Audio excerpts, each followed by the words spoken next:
Olá, bom dia, boa tarde ou boa noite. Gi, a minha mãe está comendo super saudável.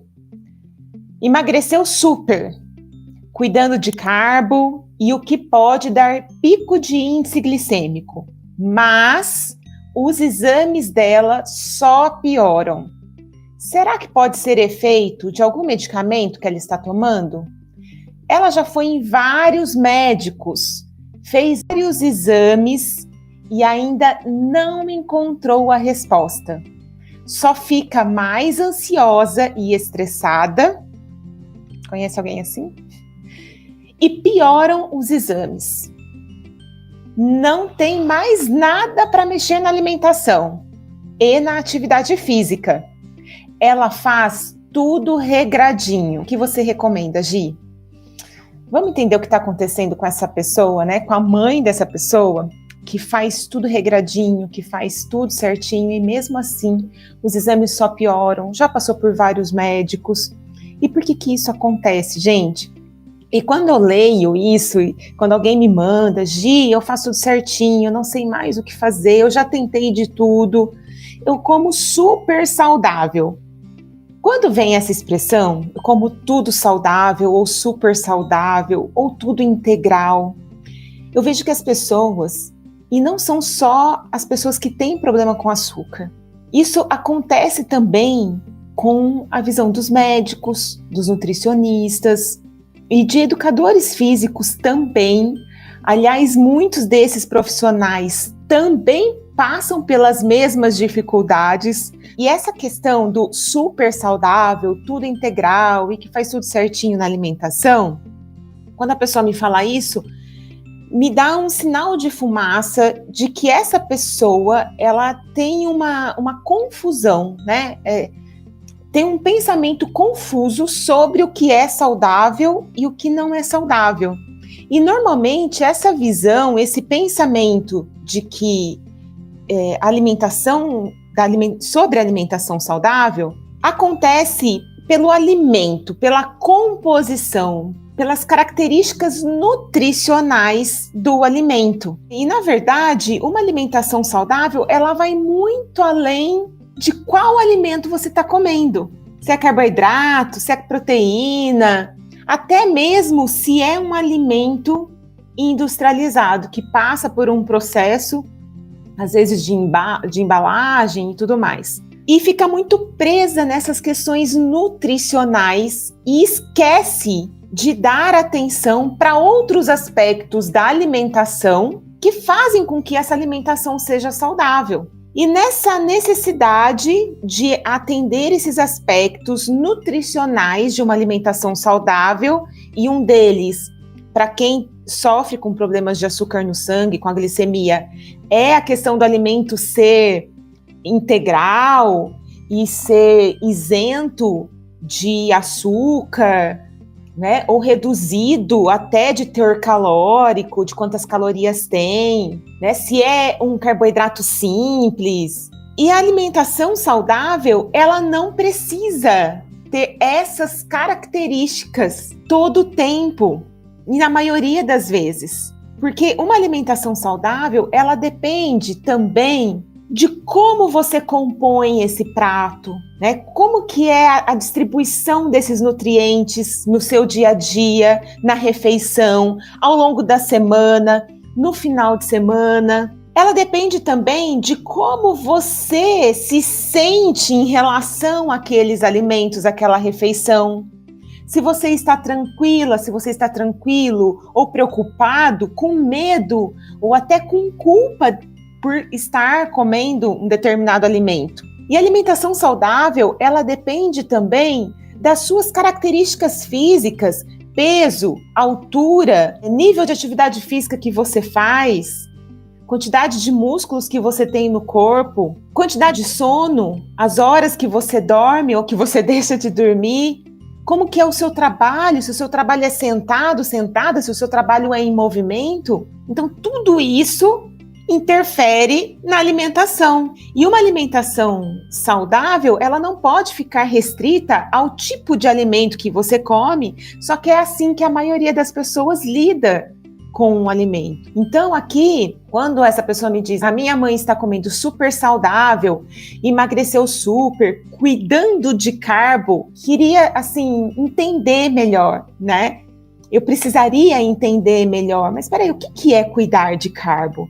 E quando ela me fala, e o que pode dar pico de índice glicêmico, eu já vejo, já pressinto, né, por experiência, por anos trabalhando nesse aspecto da saúde, de que essa pessoa ela está preocupada com a quantidade de carboidrato que aquela refeição tem. Ela está preocupada se aquele alimento tem carboidrato, tem muito carboidrato ou não. E essa não deveria ser a principal preocupação dela. Quando a pessoa se prende muito a esses aspectos nutricionais do alimento, a pessoa acaba deixando de observar a sua condição, os seus sentimentos, a sua fome, os sinais de saciedade, as suas vontades. E aí tem um problema muito grande, porque a gente acaba se desconectando dessas necessidades físicas, mentais e emocionais, que tem a ver com o alimento também, e dando muito foco ao externo, ao que aquele alimento significa para a nutrição. Só que tem outros valores que nós, seres humanos, temos com o alimento que precisam ser respeitados. E não só a quantidade de carboidrato que tem, o índice glicêmico, as calorias. A partir do momento que a gente começa a se conectar, e agora eu estou falando só de alimentação, já vou entrar na questão aqui que ela colocou do emagrecimento e do exercício físico, mas falando da alimentação. A partir do momento que essa pessoa consegue se desconectar do externo, das informações nutricionais e dos rótulos e das notícias e de tudo que a mídia despeja em cima da gente como saudável e não saudável.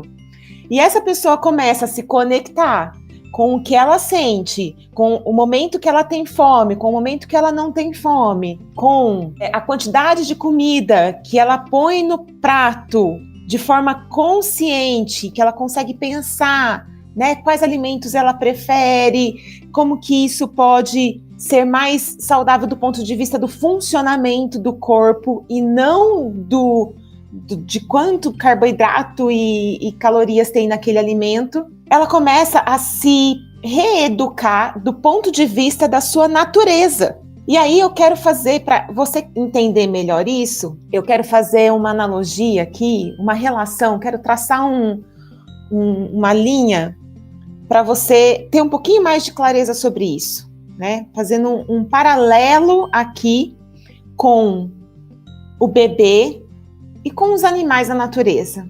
Um bebê, quando nasce, infelizmente, hoje a gente também está muito preocupado e muito preocupada em controlar as necessidades dos nossos bebês, das crianças e também dos animais, né? Na parte, quando a gente pensa em animais domesticados, a gente tenta manipular a fome e a saciedade desses seres, tanto do bebê quanto dos animais. Mas ao tentar fazer isso, nós impedimos a ação da natureza e nós vamos afastando o bebê e os animais da sua percepção natural, de um elo com a natureza natural que existe em todos os seres vivos. E conosco, né, nós, seres humanos, também não é diferente disso.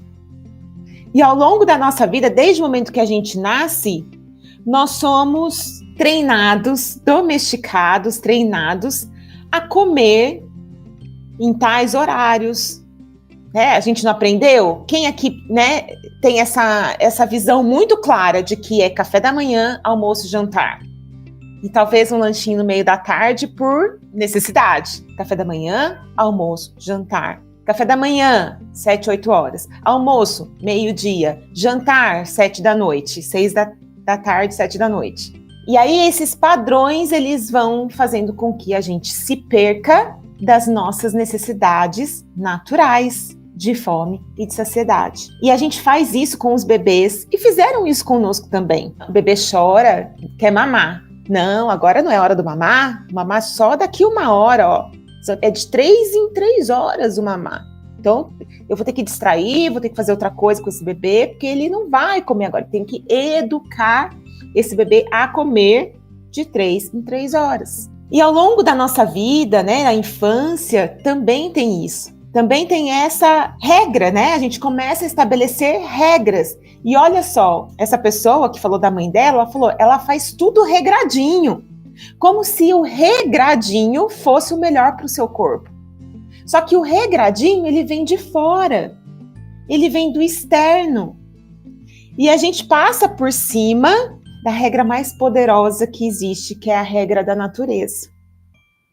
Ai, meu amor, se a gente desrespeita a regra da natureza, a gente paga um preço caro. A gente percebe quando tudo que o ser humano tem feito na natureza, que está quebrando as regras da natureza, ele está pagando um preço caro, com tempestades, com enchentes. E isso a gente também faz com o nosso corpo. A gente quebra as regras da natureza do nosso corpo, que faz com que o corpo, com que a natureza do nosso corpo cobre um preço caro. E um deles é exatamente essa quebra que a gente faz do ciclo natural da glicemia normal do nosso corpo, onde você comeria, o seu corpo faria esse metabolismo desse alimento, transformaria esse alimento em energia, produziria massa muscular, que é da nossa natureza, ter músculos, para você ter energia e força para se movimentar no dia a dia, e essa energia seria utilizada da melhor maneira possível, sem acumular açúcar no sangue, sem estocar gordura no seu corpo.